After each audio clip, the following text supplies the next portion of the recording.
This is Join Us in France, episode 465. 465. Bonjour, I'm Annie Sargent, and Join Us in France is the podcast where we talk about France. Everyday life in France, great places to visit in France, French culture, history, gastronomy, and news related to travel to France. Today, I bring you a conversation with Elyse Rivin of Toulouse Guided Walks about Saint-Rémy-de-Provence and Glanum. Saint-Rémy is one of the most popular cities to visit in Provence. I'm sure many of you have either been there or are considering visiting. Stay tuned. We discuss the historical significance of this beautiful city and the reasons why you might want to put it on your must-see list. This podcast is supported by donors and listeners who buy my tours and services, including my itinerary consult service, my GPS self-guided tours of Paris on the Voice Map app, or take a day trip drive with me around the Southwest in my electric car. You can browse all of that on my boutique, joinusinfrance.com/boutique. For the magazine part of the podcast, after my chat with Elyse today, I'll discuss the feasibility of renting an electric car next time you visit France. Things are changing fast.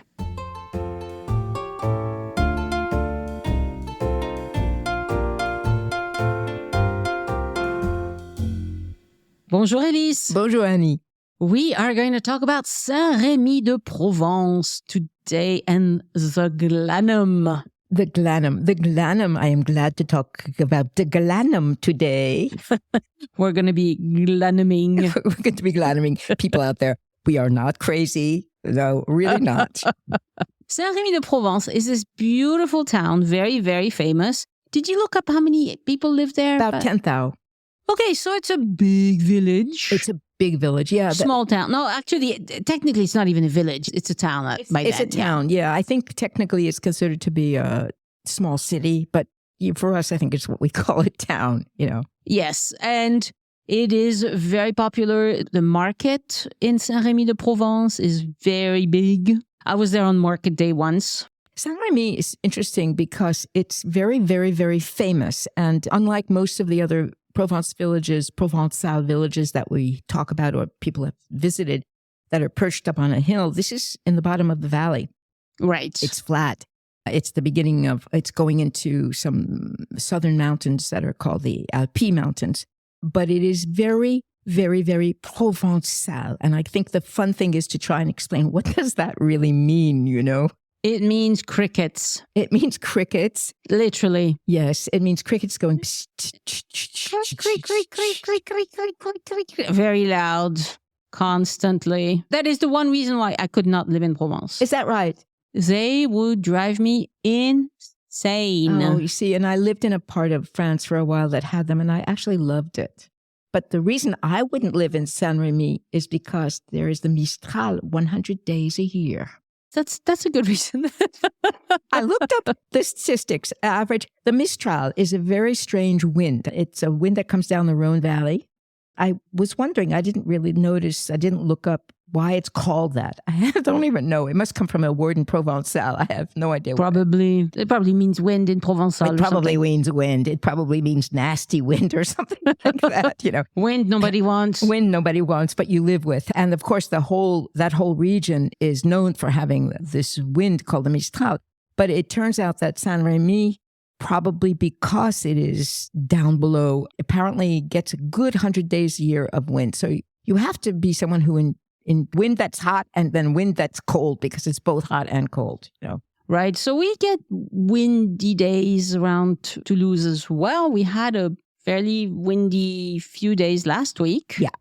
But it's like 3-4 days in a row and then nothing for months. Right. It's not the same. I mean, we know that one of the things about Provence, which is very folkloric, but is true, is that they do have these winds, and one of them is the famous Mistral. But besides that, making it very Provencal, you're talking about the crickets. My day in Saint-Rémy, one of the things that struck me, besides the market, which I'd love to have you talk more about, is the plane trees everywhere that give shade, the little squares everywhere with the outdoor tables. I mean, you see this in other places, but for some reason, to me, this was the essence of Provencal. right? So the plane trees that you mentioned, they are sycamore trees. That's the common name in the US. And sycamore trees, Napoleon had a whole program for planting sycamore trees everywhere. And that's why we have them along our roads so much. And that's why we have them in cities and villages. And many of the older ones were planted under Napoleon. So they are by now very, very large trees. And they're part of the life of the community. They're massive. They're massive trees. Their roots go hundreds of meters deep. And they have to because there's not that much water around the surface in Provence. So yes, these are very old trees that define the area. They provide a lot of shade and character to the area. Also, the light in Provence is absolutely fabulous. It's bright around noon, but at sunrise and sunset, it's really, really pleasant. It's very beautiful. The Saint-Rémy, of course, is, well, I shouldn't say of course, it's famous. It's famous. It is actually very, very touristy. There are enormous number of per capita hotels, Airbnbs, places like that, because people have been coming to Saint-Rémy for a very long time. And part of that is thanks to various writers and artists who started going there starting in the 19th century. And of course, people might remember that Van Gogh, the famous painter, spent a certain amount of time in a psychiatric hospital there where he did some very wonderful paintings of the olive trees and things like that. There's a very folkloric quality about Saint-Rémy. I think that's one of the things I found I found it charming. Let's put it that way. That was the word I found to use for it. Yes, and it also has this very nice stone that they use to build all the main houses in the city center. It has this kind of stone, sycamore, the sound. It's the whole package that makes it so nice. But I have to admit, the crickets would drive me bonkers. The Saint-Rémy is actually very easy to get to, and it's not far from Avignon. It's not far from Arles. It's not far from Cavaillon. It's on the road going south to the Alpes and a very, very famous medieval village that's perched all the way up on top called Les Baux de Provence. Yes. Which is talking about stone. We are really in white limestone country. I mean, this is one of the reasons it's so dry and there isn't such a deep level of water, but it also gives it some of its character. It is, of course, very hot in the summer, but it is a place that people go to see the crafts that are built, to get a feel for it. It's famous for having some very, very posh hotels and some very nice restaurants. And this is one of those pieces of pure people information that probably most people couldn't care about. But in the 1700s, Saint-Rémy became the fief of the princes of Monaco, the Grimaldi family. And so technically, Prince Albert of Monaco is the seigneur of Saint-Rémy. Did you know that? Oh, I did not know that. How did I live without this important piece of information? But Saint-Rémy is really very, very historically important. And it was, for a very long time, one of the most important cities in Provence when Provence was a separate kingdom. It was actually the counts of Provence that were very rich and very powerful and that ruled the area for centuries and centuries and centuries. And it wasn't until this part of what, of course, is now France became an annex to France, which was actually in the 1500s, 1480, 81, the end of the 15th century, that people really started thinking of Provence as being part of France. But people spoke Provencal there for a very, very long time. Perhaps some still do. I would bet that some still do. Yeah. So it's, to be really, really practical, if you go to Saint-Rémy on market day, which is Wednesdays. Okay. Not Saturdays? Saturday, but the biggest one is on Wednesday. Okay. So if you go on market day, you have to get, and if you go by car, you have to get there between 8 and 9, because after that, you will park 2 miles away. It's very, very, very busy for market day. If you're staying in the city, then it's not a problem. You'll just be able to get up and go. The market sprawls all over the city center. So it really takes up, I don't know, some of these Provencal markets have like 30, 40 vendors. This one probably has 200-300 vendors. It's a big one. Everybody comes to it. And so you have a variety of items. In that regard, it's kind of like the Sunday market at l'Île-sur-la-Sorgue, which draws a lot of vendors. Some of them are much smaller. If you go to the Gordes market, it's much smaller. I mean, it's proportional to the size of the city center, really, because they couldn't fit more people than they already have. So if you're going to go on market day, do not show up at 11 and think you're going to park your car, because you're not. You're just not. You're going to have to walk a long way to find a parking spot. Also, on market days, the restaurants fill up really quickly. So if you want to sit down and eat somewhere, start talking to the restaurateurs at 11:30 and just say, okay, save me a table, because by 12:30, everything is full and you'll be eating a sandwich and walking around. And this is in a town that has lots and lots of restaurants. Lots of you have restaurants in Saint-Rémy that go from just your local little snacky thing to starred restaurants. It's really known for the quality of the food there. Actually, to be honest, when we were there, which was exactly pretty much a year ago, we could not get into one of the restaurants we wanted to, because we kind of did this at the last minute. It was kind of like, okay, let's go to Saint-Rémy and Glanum. And we wound up eating in an Italian place, having actually some nice, very good Italian food. But then I had to get my hit of what I thought would be Provencal. So we found this place that did homemade ice cream. Oh, nice. Yeah. And then sat under one of these hickory trees and had coffee and very, very, very good homemade. Had big dish of ice cream to make up for it. Walking around, looking at the ceramics, walking through the narrow streets. So they sell, much like all these markets in Provence, you will have at least 10 hat vendors, at least 10. Perhaps more. You will have people that sell ceramics. You will have people that sell nougat. Okay, this is an official announcement about the nougat. This is from Annie, who loves nougat, okay? I love all things sweets, but you were just talking about ice cream, so don't look at me like that. So, nougat, it's a Provençal treat. You've probably heard about the nougat de Montélimar. Montélimar, yes. Right. So it's something that they do all over Provence, and it's very good. The problem with it is that they sell it. They bring to market these massive wheels of nougat, and they sell it as a slice. And the price, if it's posted at all, is going to be per kilo.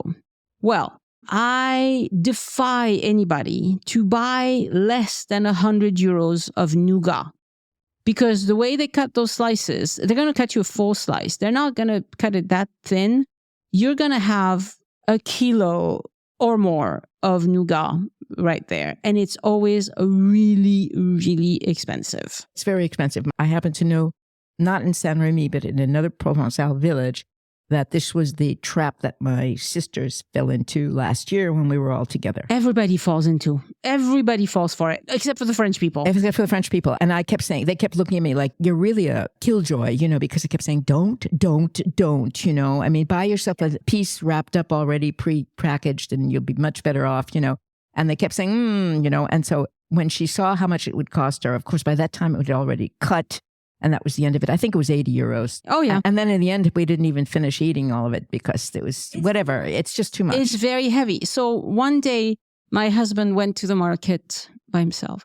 He's a good guy, right? He decided to bring home some nougat because he knows I like this stuff. But he didn't want to get just one. So he told the guy, can I have a little piece of this and a little piece of this and a little piece of this? He got 3 kinds. He walked out of there with 120 euros worth of nougat. I hope you enjoyed it, Annie. It was very good, but we ate nougat for several days. By the end, it was dry. And do not buy from those vendors. Just don't. Just go to a candy store or a grocery store and buy it pre-wrapped. Yes. Then you'll pay 3-4 euros. You'll have your hit of nougat when you would like a little piece of it. Do not buy these big thick slices. Public service announcement over. Now, Saint-Rémy has a small medieval section. It's not that big. I mean, the old city center of Saint-Rémy is not that enormous, but it is really very pretty and very charming. But one of the things that Saint-Rémy is famous for, and this is really for those of you who like erudite and obscure kinds of things, is that it is the birthplace of Nostradamus. Oh, don't call him erudite, though. He made shit up. Well, I've never read his stuff, but for those of you out there who have no idea who we're talking about, there was a man named Michel de Nostradamus who was born in Saint-Rémy. He lived in the 16th century. He was actually born in 1503. And it's very interesting because I was reading a lot about him yesterday. This is a real con man. He came from a bourgeois, an upper middle class family with a certain amount of wealth and prestige. And he apparently had wanted to be a doctor, but for various reasons that apparently are not exactly known, he first studied medicine in Montpellier, but didn't finish. I don't know if he was kicked out or what. And then he went to a couple of other places. And then he went to Agen, which is on the other side of Toulouse. That's where he actually got married for the first time. And he started working as an apothecary, which is basically the old-fashioned way of saying a pharmacist. Mm-hmm. And at the same time, he was very, very interested in astrology. And so all the while he was working as a pharmacist and then apparently decided to declare himself a doctor, even though he never got a full doctor's degree. And this is even back in the 16th century. He was writing these pieces and these articles about astrology. And in the end, he wrote this book called The Prophecies, which I have never read, but in which he claimed that he could foretell the future. Mm-hmm. As one does. As one does. And the strange thing is, I know a lot of people will still look at the astrology column in a newspaper. I mean, this is something we do sometimes. Just French people still do that. Just yes. for the hell of it, Yeah. No, Americans don't do that. It's a French thing. You think it's only a French thing? Oh, it's a French thing. Okay.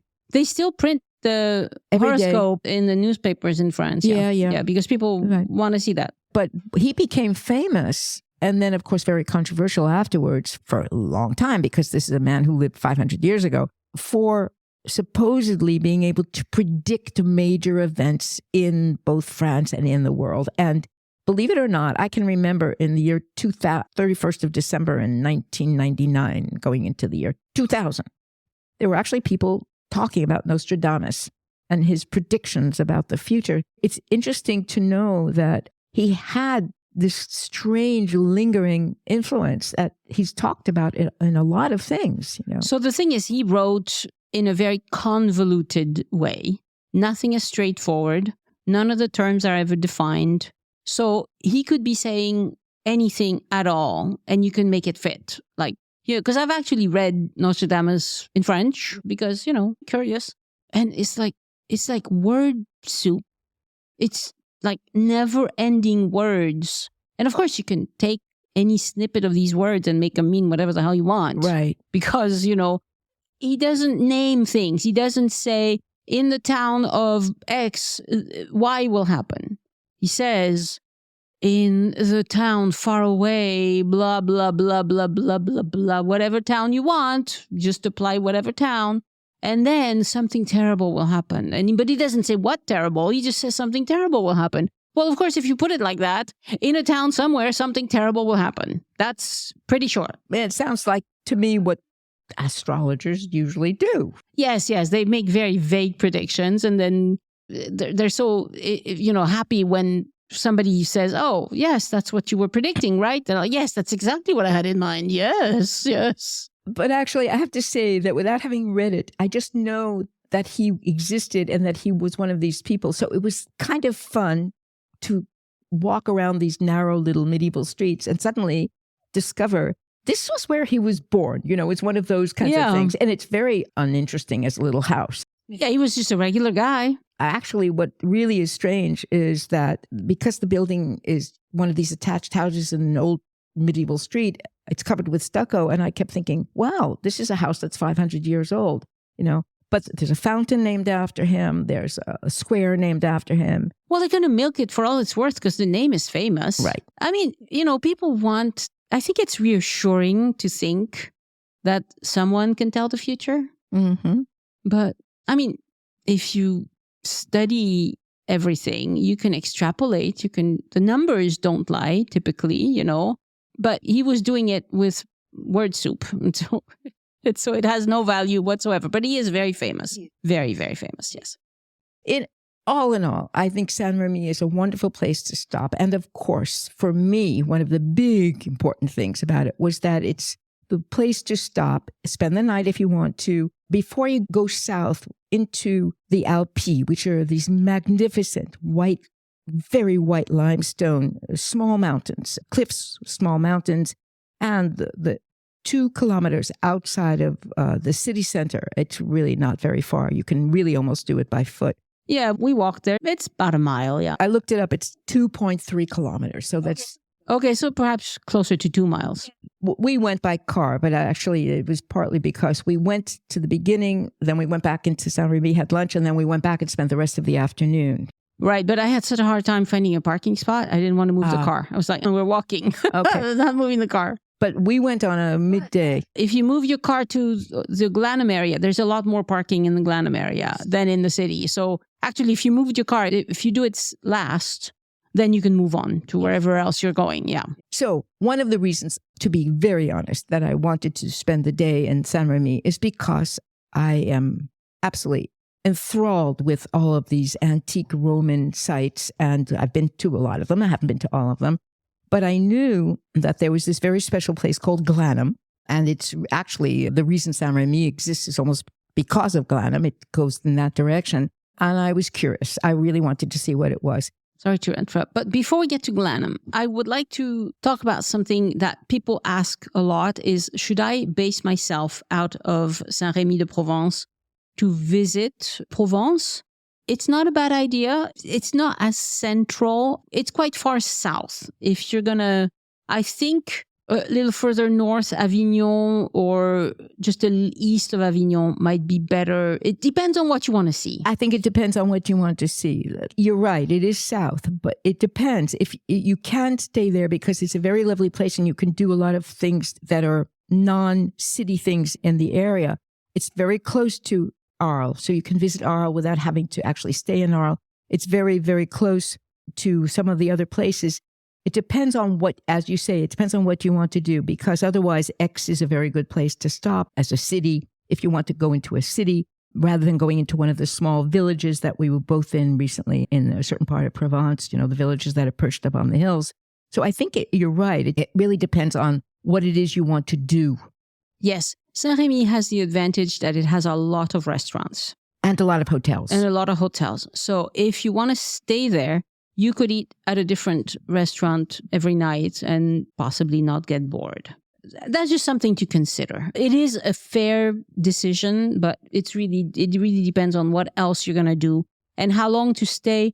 Well, to visit Saint-Rémy and Glanum, really you need a day, you know, but if you wanted to go do other things, then yeah, you could base yourself out of there and go to Arles, go to Nîmes, go to the Pont du Gard. Go up to the Beau de Provence. Beau de Provence. You know, it's pretty handy-dandy. Yeah. So now, let's get to Glanum. Sorry. Let's get to Glanum.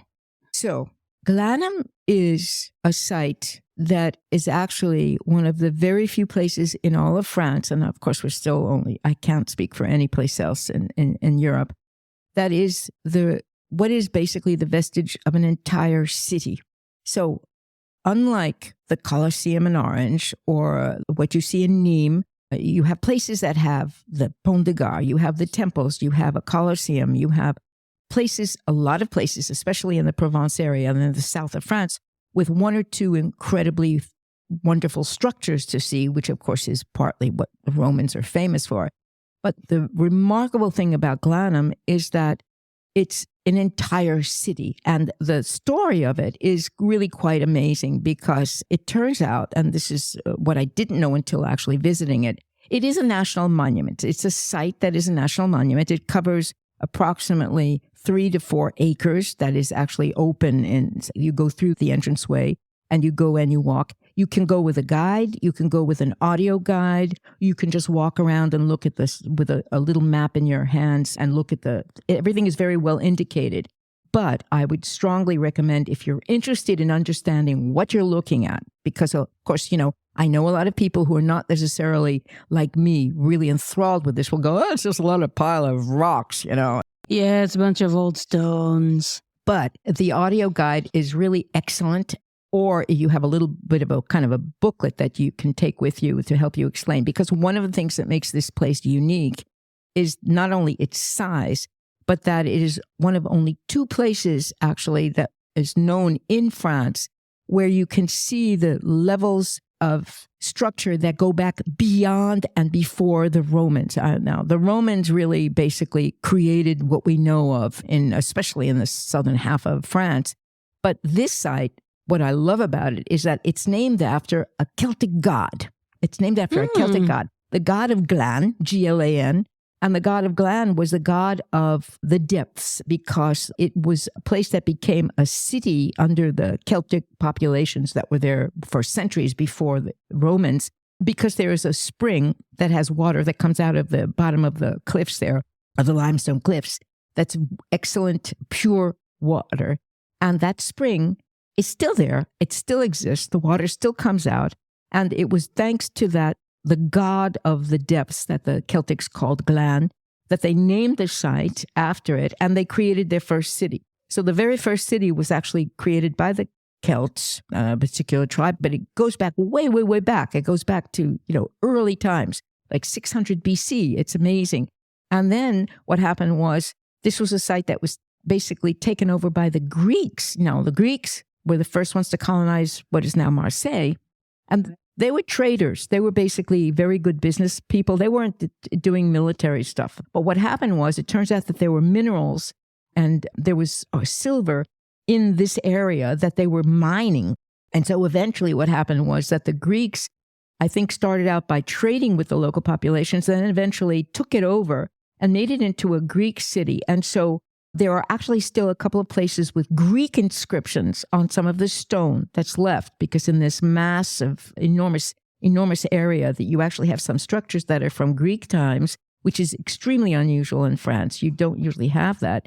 Apparently what happened was, I didn't know this, but the Celtic tribes, who I don't think had a writing system of their own, what they did in this area was that they simply translated their language into Greek letters. So the inscriptions are actually Celtic words written in Greek. Oh, that's interesting. Which is really kind of interesting. I mean, I would not know what I was looking at anyway. Me neither. It turns out that that's what happened. And so it became this really rich Greek, or Hellenized, what they would call Hellenized town, built up against the cliffs of the beginning of these Alpi mountains, with the source, with this famous god of the depths being the sacred source. And so they built the structure around it. And people would come and they would get their water from it. And then, of course, what happened was, we skip of time periods, the Romans come, the Romans who, of course, want to create a new empire and make, of course, what we now know as Gaul. And they come and they wiped out most of what the Greeks had built. But interestingly enough, leaving a few vestiges, which is why the archaeologists are so excited about this, because you can actually see places that, and they know because of the different style of the way they built with the different kinds of stone. And then the Romans turned it into an extremely wealthy city under Rome. And the name went from Glan to Glanon to Glanum. And it's the Roman name, Glanum, that has stuck ever since. And one of the things that is really amazing is when you drive, if you come from Saint-Rémy, you just go south, due south, it's just literally, just not even quite 2 miles. Before you actually enter into the historic monument site, where you do have to, go through an entranceway and pay and all of that, on the road across the street from there are these 2 structures that the Romans built. One of them is an Arc de Triomphe, and the other is what is called a cenotaph. And a cenotaph basically is like a mausoleum, but without the bodies. In other words, it's a huge tower built in honor of a family. These 2 structures have been there for 2,000 years, and they're unbelievably gorgeous, and they're in perfect condition. Right, and you can see them from the road. And you can see them from the road. You don't even have to pay to go into the site. And they have this relief carving around them, like the things you can see in Rome, scenes from battles. And there's inscriptions, so they know what family it was dedicated to. And there are lots of signs. And when we showed up, my husband and I first went there, and then we went to Saint-Rémy, had lunch, and then came back and decided we were going to spend a good part of the afternoon in the actual site. But there was a guy who showed up with a group of high school students. And so we started listening to what he had to say, because it was kind of neat, because he clearly had prepared his lecture. Most of them were bored to tears, but we weren't. It was kind of interesting to listen. They had the right ears. Yeah. And it was really kind of neat because apparently these two structures were so impressive that well after the Romans had left and well after this whole area was destroyed by the invading tribes, once we get into even the lower Middle Ages, the local rulers were so impressed by these structures that they made sure to take care of them, which is why they are in such impeccable condition, because they really are. I mean, there's absolutely nothing. They've cleaned them up. I mean, it's really impressive to see. So this is good when, if you go with kids, for example, it's good to stop there and just show them around and read up a little bit about them before you go or get some information about what you're looking at is the reality. And then move on, because the kids are probably not going to be fascinated by the rest of the visit. No, you're absolutely right. One of the things about these two structures, the Arc de Triomphe and the cenotaph, is that, of course, they have all these scenes, so you can talk about what they see in the carving. But what I did see on the site, and of course it wasn't necessarily important for us, was that because it is a national monument site and it is an ongoing archaeological dig at the same time, they have a whole trail that's designed specifically for kids. Oh, I didn't know this. Inside. And they also have activities certain days of the week that are designed. So they have a lot of stuff, which is really interesting to see because we just spent a couple of hours and it was a very hot day. I have to admit that I was very glad when, even though I didn't use the water, I could understand by the time we came to the part of the enormous site where you see the spring, the water coming out, which still has its like Roman structure around it with some carvings and things dedicated to it. Provence gets really hot. It was probably about 96 out or something like that. Yeah. And I thought, no wonder this is the god of water around here. But it's impressive. And it is true that if you just go with no information, with no brochure, once you start walking around, you don't really know what you're looking at. Right, because these Roman sites have a lot in common, but they also have a lot of specificity that's interesting. And the only way to get to the specificity is if you go with a guided tour or you have at least an audio guide. And I think even with people who go with kids, it's important that one of the adults listen to the audio guide and then just tell the kids what you just learned in the bits that you think they'll be interested in. Because otherwise it's like, stone wall. But what's really interesting is if you can bring up the relevant information. It's just like anywhere else.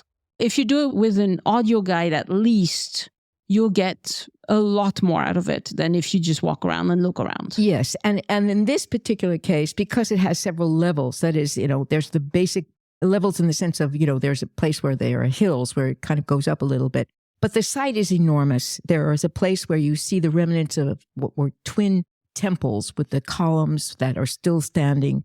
There are places where you see parts of what was a meeting area. What I liked about it was that there really are signs everywhere that explain what there was there, even if much of it you can't see. But there's enough left that if you go up the paths that are well indicated, if you take a look down at the site, you realize how big it is, and it is only apparently approximately 25% of what the entire city actually looked like. I mean, Glanum was, under the Greeks and then under the Romans, it was one of the most important Roman sites in that part of what, of course, is now France. What I found even more fascinating, and this I hadn't realized at the time because I didn't pay attention, I think, in the book until I came back to the house, is that people knew that it had existed. But believe it or not, it's only been exposed since 1920 because after the Romans left and basically the various invading armies pretty much destroyed. It's funny because they destroyed a lot of stuff, all these groups that came through. And this, of course, is not just there, but everywhere in France.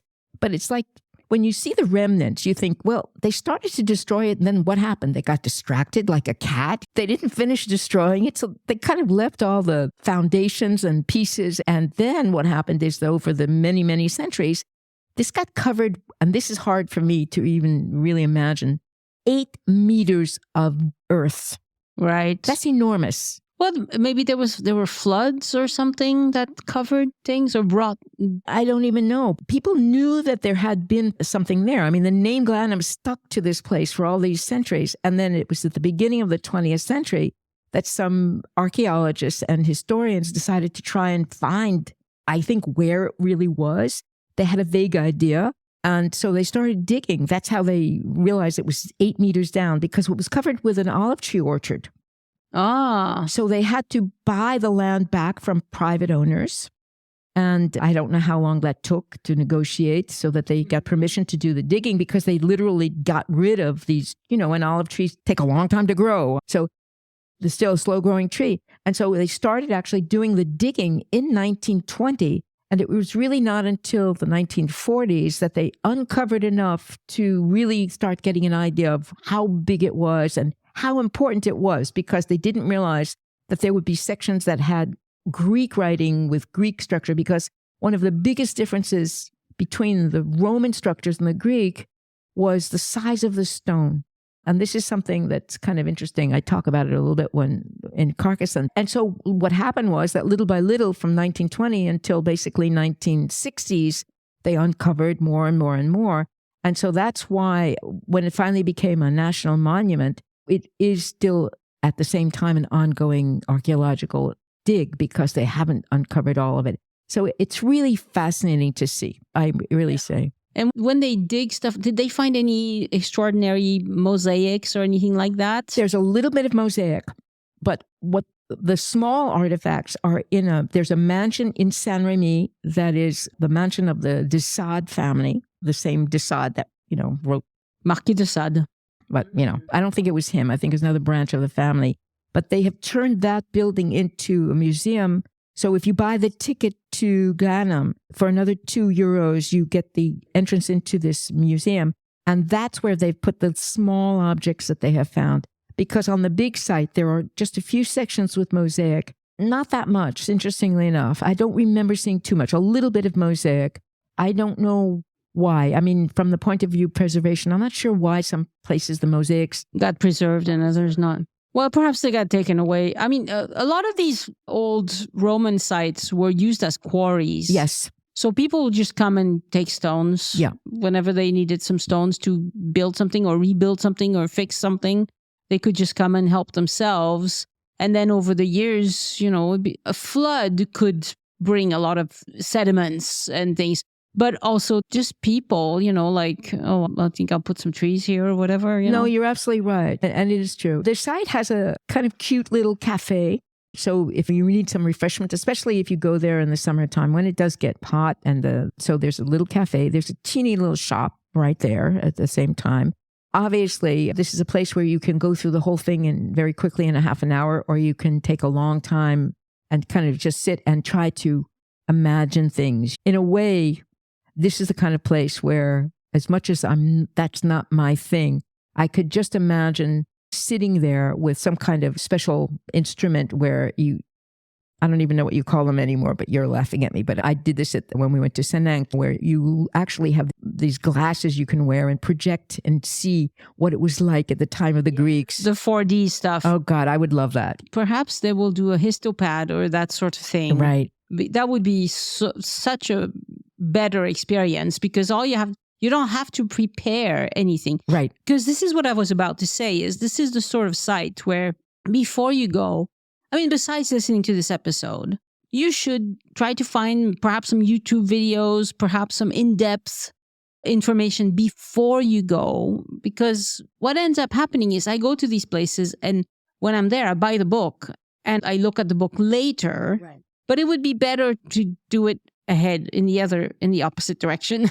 That way you know what to look for before you get there. But some sort of histopad would really bring it to life. It would be wonderful, absolutely wonderful. Yeah. There are a few benches just besides the ruin, but what I liked too was that because there are real benches set in there, so you can sit and take a rest, you can contemplate. But not a lot of shade. Not a lot of shade, no. There are a couple of places where there are trees, but we're really talking about the part of Provence that gets a fair amount of sun in the summertime. And of course, you have the reflection of the white of the stone, of the limestone there, which is very, very It can be blinding. It can be blinding. And then not very far from there is the hospital where Van Gogh was hospitalized. Were you going to talk about that as well? No, not really, because I didn't go there. Oh, I did. Oh, you did? Yeah, I think it's called Saint-Mosol or something like that.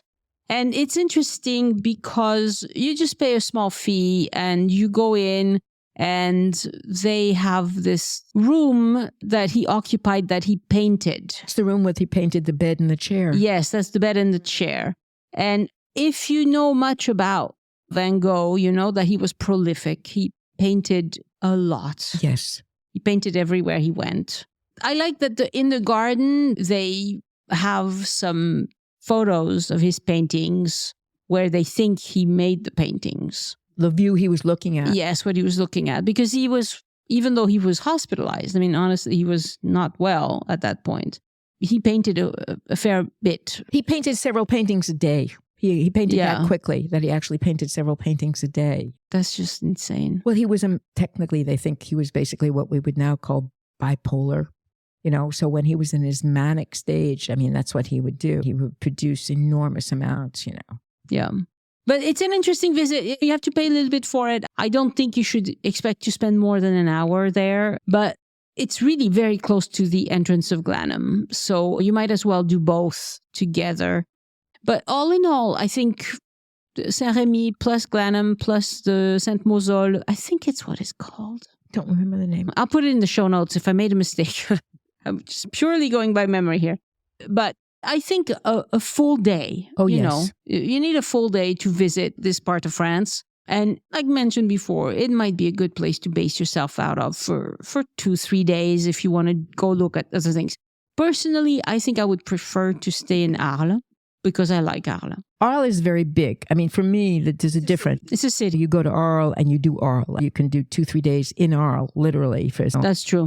But one of the other things I was going to say is besides, of course, the fact that you have the Glanum, which is just south of Saint-Rémy, if you stay there overnight or if you have 2 days in the area, it is worth taking the drive into the Alpes and going all the way up to the Beau-de-Provence. It's spectacular. It's worth another podcast, actually. It's a village that's all the way perched on top. And it's, in spite of the fact of having seen many, many, many villages that are kind of impressive and spectacular, it's really, really one of the most spectacular I've ever seen. It's very showy. It's very showy. It's touristy, but the whole area is touristy. Oh, yeah. Don't tell me that you're going to Saint-Rémy-de-Provence because you want a place that's not touristy. Exactly. Please, spare me. No. But enjoy it. It's a wonderful, wonderful part of Provence, really. Yes, it's a beautiful part of Provence. I should learn how to say au revoir in Latin, huh? I don't know. Maybe. I don't know. I don't know either. I don't know either. Adeu. I don't know. Anyway, I can't say Glanum to you because Glanum is not a way of saying au revoir. No. Merci beaucoup, Elyse. Thank you, Annie. Au revoir. Au revoir.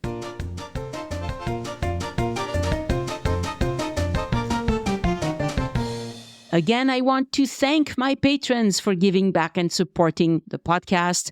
Patrons get several exclusive rewards for doing that. You can see them at patreon.com/join us.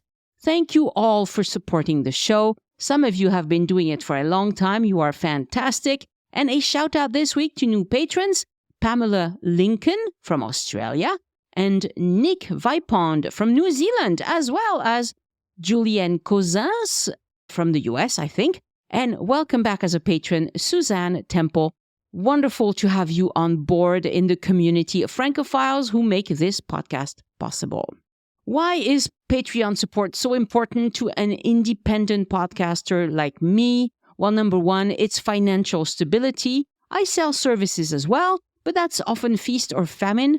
Patreon brings a basic, stable income. Number two, creative freedom. I don't advertise. I don't take travel perks. The only people I answer to are my patrons and my listeners. I think there's great value in that. Number three, community building. Once a month, patrons have a chance to interact with me and other Francophiles on a Zoom meeting. It's really pleasant. People seem to really like it, so you can join those as well. And number four is quality. I invest in tools and services to improve your listening experience. So, merci, patrons. To join this wonderful community of Francophiles, go to patreon.com/join us. And to support Elyse, go to patreon.com/ElyseArt, ELYSART. And join us is no spaces or dashes. And my thanks also to Theron Zekour, who sent in a one-time donation using the green button that says Tip Your Guide on the Join Us in France website. Merci.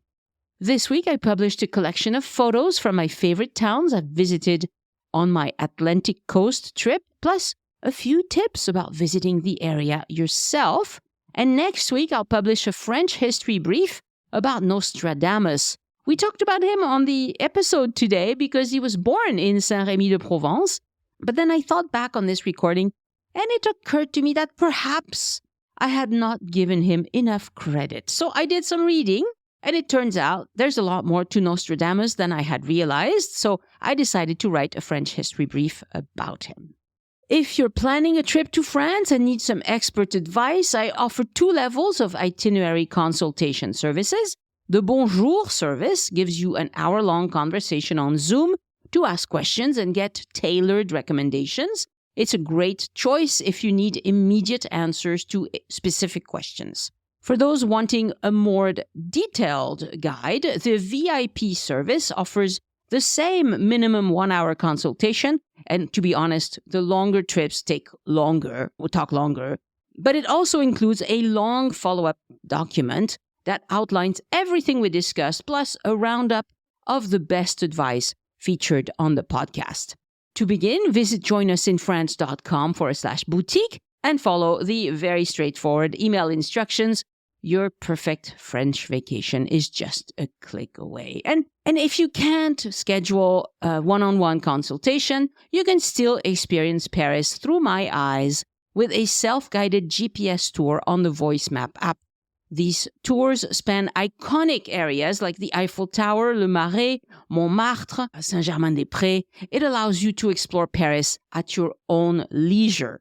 And I should also mention the Latin Quarter, which is, one of my favorites, really.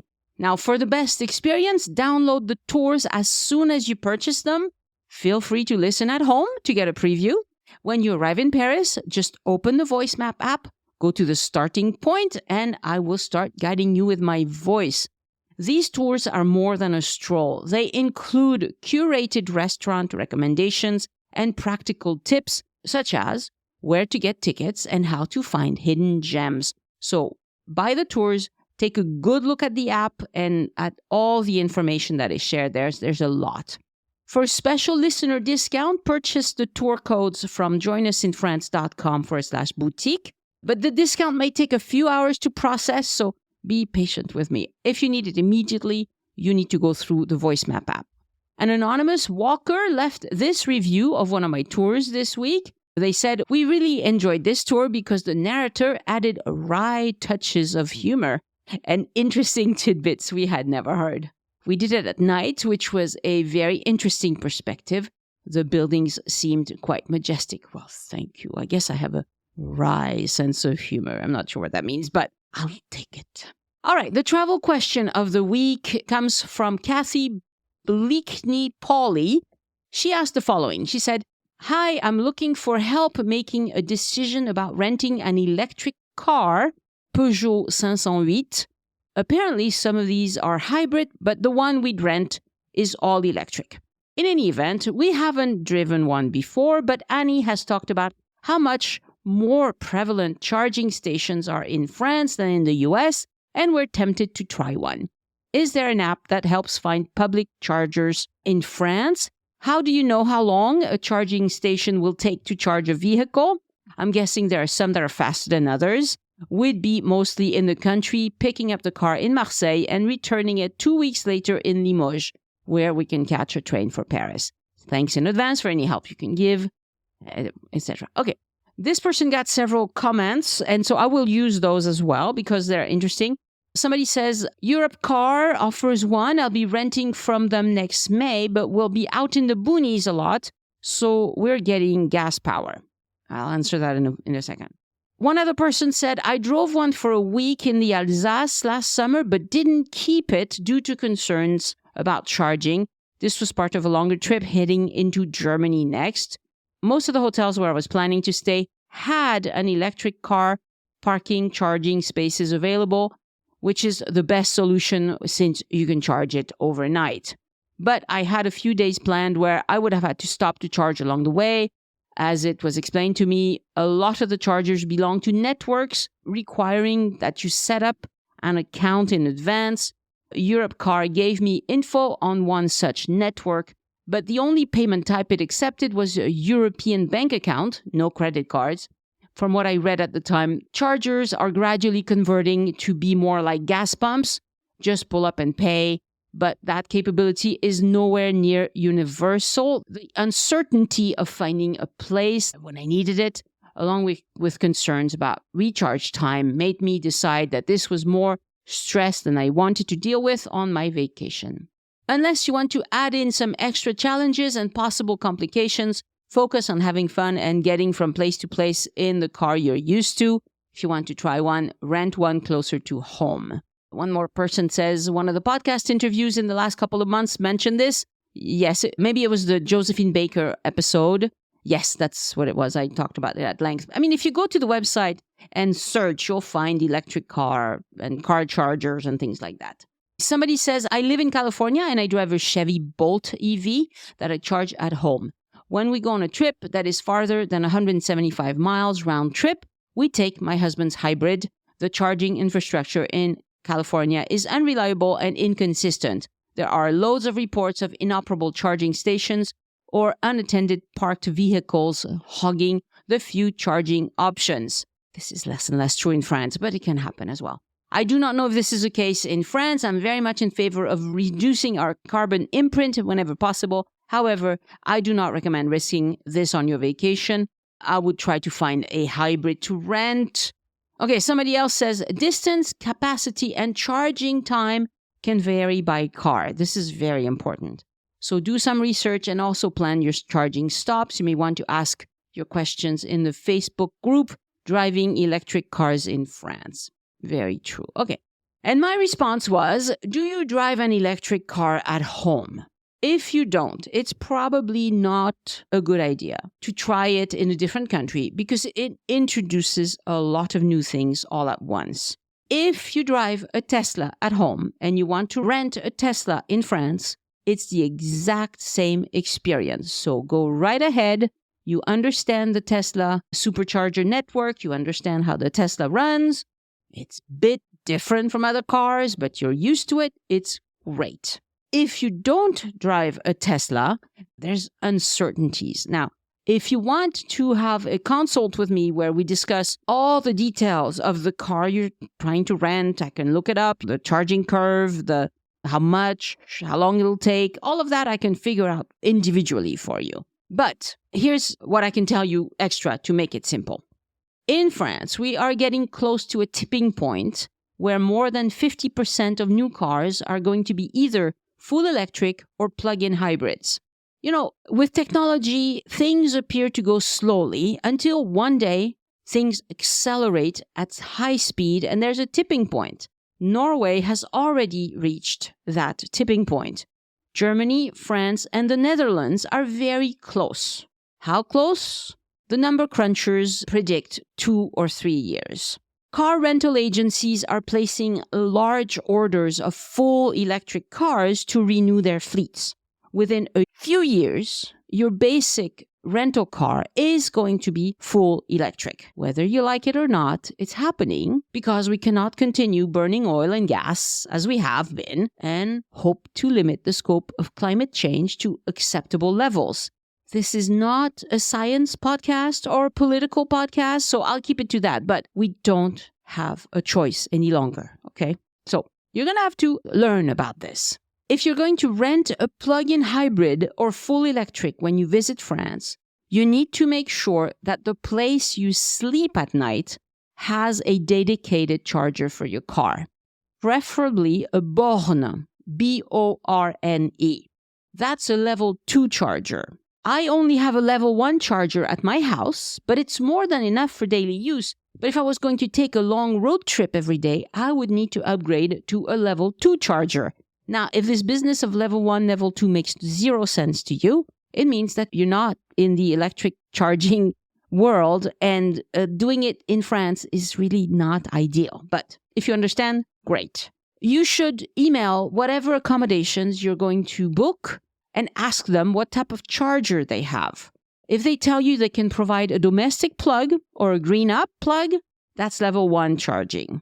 Level 1 charging in France delivers maximum 3 kilowatt hours. So that's 3 kilowatt per hour. Some of these plugs can only deliver 1.6 kilowatt per hour safely.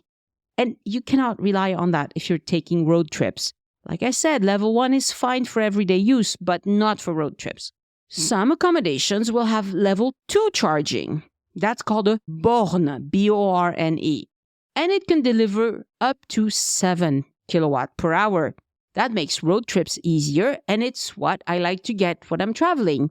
On booking.com, you can filter on whether or not the place has somewhere for electric cars to charge. I still email them to ask exactly what they mean, because the devil's in the detail. It's not the same at all having a 7K charger versus a 1.6K plug, right? And that's both of those are level 1. Many towns and villages in France have level 2 chargers because of the full electric Renault Zoe, which launched in December 2012. We have a lot of car chargers in small towns that were really made for the Renault Zoe. And they typically deliver 22K per hour, which is still level 2, but a fast level 2, right? But unlike a hotel or B&B, where the charge is included in the price of your stay, or perhaps they have a little surcharge, but whatever, you can pay that with your credit card. When you charge on a public charging station, well, you're going to have to pay for your charge. And that's where it's still complicated. It's getting easier and easier all the time. I'm seeing more and more contactless methods of payment, but it's not everywhere. And it's especially in the small villages where it gets complicated because these are old chargers. Sometimes so old that you can't even read the screen anymore. And so if you have an RFID card to launch the charge, like I have one of those, I have several of those, well, there's always one that will work. But if you're not from around here, you have no reason to have all these cards with you. And so the chances of you launching an old charger that's been there for 10 plus years for the Renault Zoe network is not great. I can get them to work almost 100% of the time, but I'm used to them. Another thing that works very, very well, and she asked if there was an app or something. Yes, there is an app. It's called Charge Map. It's an app where you can look for chargers and it will even tell you how well these chargers are working. So it has a check-in system. So whenever I charge using my Charge Map card, it will just say, oh, somebody is charging right now, or somebody charged 2 hours ago or 3 hours ago. And chances are, if it worked 2 hours ago, it's still working. It's going to be working when you get there. So it's very reassuring. I think it's 20 euros to open the account and to get the card. The question is, are they going to send you a card outside of Europe? And are they going to let you pay with a credit card rather than a direct link to your bank account, which is how we French people do it? That's a very French thing. We use wire payments all the time. And so to us, it's not strange. But to Americans, it's like, you what? You give them access directly to your bank account? Well, yes, it's better because then there are no credit card fees, and we prefer that. That's why it's still a bit of a problem. Now, the day when all of these chargers take credit cards or even better, contactless payments, then happiness all around. And it is changing really, really quickly. So don't worry. By the time car rental agencies are mostly offering electric cars, this will all have changed. They install new chargers and they upgrade chargers all the time. I'm going to give you a link to a map that's kept by an enthusiast, electric car enthusiast, Denis Cholins. And you can find it at tinyurl.com/station VE. So after tinyurl.com/STATIONSVE. And VE is véhicule électrique. So station véhicule électrique. And he keeps this map up to date. He does a really, really good job with it. And that one shows you all the big chargers. So your Ionity, your Electromaps, your Allego. By now, there are charging stations everywhere in France.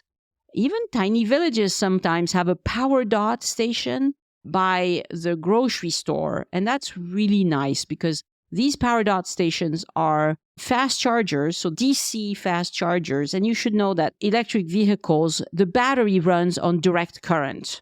But what we have at home is alternative current, whether it's in US or in France. And so installing a direct current charger in a supermarket parking lot is more involved than an alternative current charger. But it's also much faster because it's DC to DC. Your car knows exactly what to do with this power. There's nothing in between. It goes much faster. So things are changing fast. It's going to get to the point where every supermarket in France is going to have a DC fast charger, which is wonderful because then you can just go shopping and plug in while you do your shopping. Almost every gas station on freeways has a DC fast charger in France. Not all of them work reliably, though, and not all of them are easy to launch either.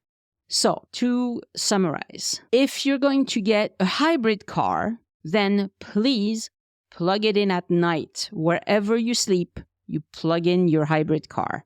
What's the point of a hybrid if you don't plug it in? Because they don't charge themselves, you know. If you're just charging the battery with gas, you're getting a poor driving experience.